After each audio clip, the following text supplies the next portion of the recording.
और नाज़रीन, इस वक्त की एक बड़ी खबर, जामिया उर्दू अलीगढ़ के असनाद पर हाई कोर्ट ने उठाए सवाल।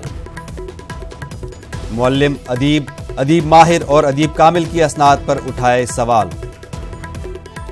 जामिया उर्दू की डिग्रियों की हैसियत पर रियासती हुकूमत से मांगा जवाब।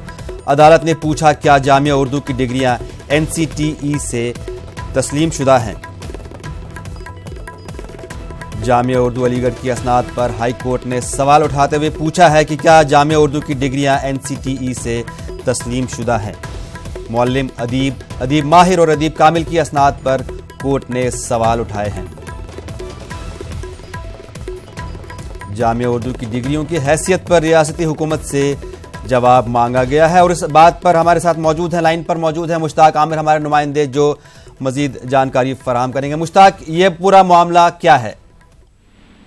गौहर, में सबसे पहले ये बता दूं कि सन 2016 की जो उर्दू टीचर भर्ती का मामला चल रहा है, 4000 उर्दू टीचरों की भर्ती का वो मामला है और मुख्तलिफ अर्जी गुजारों की तरफ से इलाहाबाद हाई कोर्ट में समाअत चल रही है। तो एटा के अजहर अली की अर्जी पर समाअत चल रही थी और उस दौरान उन्होंने जो अपने लिए, अपनी तकर्रुरी के लिए जो उन्होंने असनाद लगाई थी, उस पर बहस हुई। तो सरकार की तरफ से ये कहा गया कि जो इसमें डिग्रियां लगाई गई हैं जामिया उर्दू अलीगढ़ की, वो जो है वो मान्यता नहीं है या मान्यता है या नहीं है, उसकी कोई हैसियत अभी तक वो क्लियर नहीं है। तो एक तरह से वो उसको वकील की तरफ से सवाल खड़ा किया गया। तो अदालत ने पूछा कि अदीब माहिर, अदीब कामिल और मुअल्लिम उर्दू का स्टेटस क्या है, यानी इनकी मान्यता है कि नहीं है, सरकार इनको मान्यता देती है कि नहीं देती है। इसके लिए उन्होंने नोटिस कर दिया है हाई कोर्ट में कि हुकूमत बताए कि अदीब माहिर, अदीब कामिल और मुअल्लिम उर्दू की मान्यता है कि नहीं है, और अगर है तो इन असनाद की, यानी अदीब माहिर, अदीब कामिल और मुअल्लिम उर्दू की, ये किसके इक्विवेलेंट है, यानी ये किसकी मसावी है। तो जाहिर है कि एक बहुत बड़ा पेच फंस गया है उर्दू टीचरों की भर्ती के मामले में, क्योंकि ज्यादातर उर्दू के जो टीचर्स हैं जिनको भर्ती किया गया है और अभी तकर्रुरी नहीं मिली है और जिनका मामला इलाहाबाद हाई कोर्ट में है, वो मुअल्लिम उर्दू हैं और इनके पास अदीब कामिल और अदीब माहिर जैसी डिग्रियां इन्होंने लगाई हैं अपनी असनाद के तौर पर। तो अब जब असनाद पे ही सवाल खड़ा हो गया है और हाई कोर्ट ने जवाब तलब कर लिया है। लेकिन मुश्ताक, यहाँ मुश्ताक आपसे एक चीज पूछना चाहेंगे, जब मुलायम सिंह यादव की हुकूमत थी या अखिलेश यादव की हुकूमत थी, उन्होंने उर्दू टीचरों की तकर्रुरी की थी और उस वक्त जो है ये असनाद मानी रखती थी, यानी कि उस वक्त उन डिग्रियों के बेसिस पर ही उन उर्दू टीचरों को रखा गया था। तो अचानक से इन डिग्रियों पर सवाल कैसे खड़े होने लगे? गौहर, आप सही फरमा रहे हैं। ये समाजवादी पार्टी की सरकार, जब मुलायम सिंह की सरकार थी, तो उसमें मुअल्लिम उर्दू के मसाविल जो है बीएड के बराबर मुअल्लिम उर्दू को करार दिया गया था। तो ये था कि जिन लोगों के पास मुअल्लिम उर्दू की डिग्री है वो बीएड के बराबर वो मानी जाएगी। तो उसका नोटिफिकेशन भी हुआ था और इसी तरह से अदीब कामिल को इंटर के वो बीए के बराबर और अदीब माहिर को जो है वो इंटर के बराबर तस्लीम किया गया था। लेकिन अब ये नए सिरे से सवाल हुआ है कि जाहिर है कि जब सरकार ने फैसला लिया था, उसका नोटिफिकेशन हुआ है, तो अब वो दोबारा जो है सारी दस्तावेजात तलब कर ली हैं अदालत ने।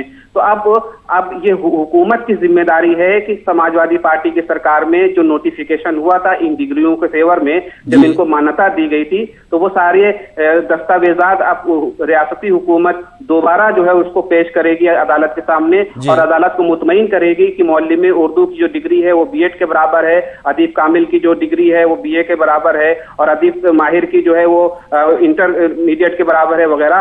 तो जब अदालत मुतमईन होगी तो फिर इन डिग्रियों पर कोई फैसला होगा।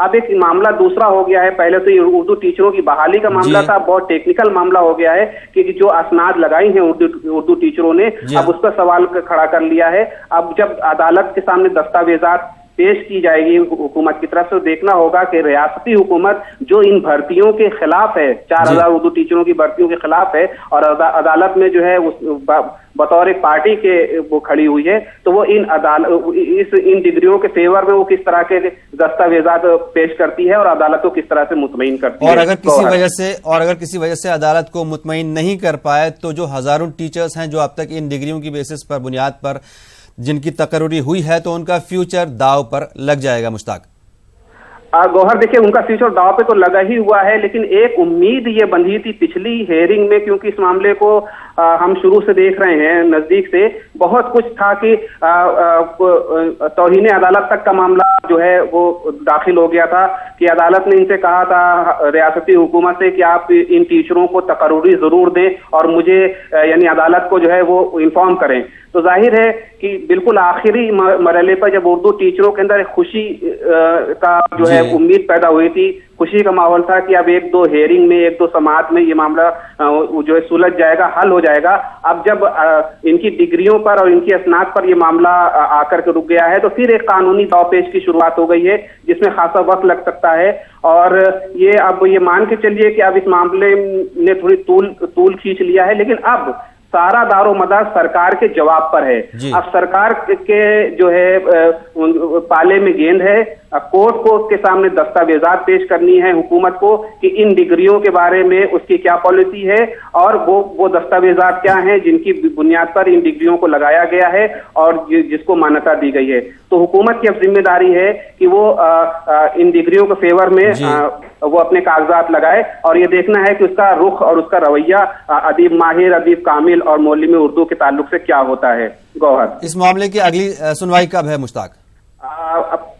15 मई को समाअत जो है मुकर्रर की गई है कि 15 मई तक हुकूमत अपना जवाब दाखिल करे। तो अब हम इंतजार करेंगे 15 मई को हुकूमत किस तरह का जवाब दाखिल करती है और वो अदालत को किस तरह से मुतमईन कर पाती है। तब तक हमें इंतजार करना पड़ेगा। बहुत शुक्रिया मुश्ताक आमिर इस तमाम जानकारी के लिए।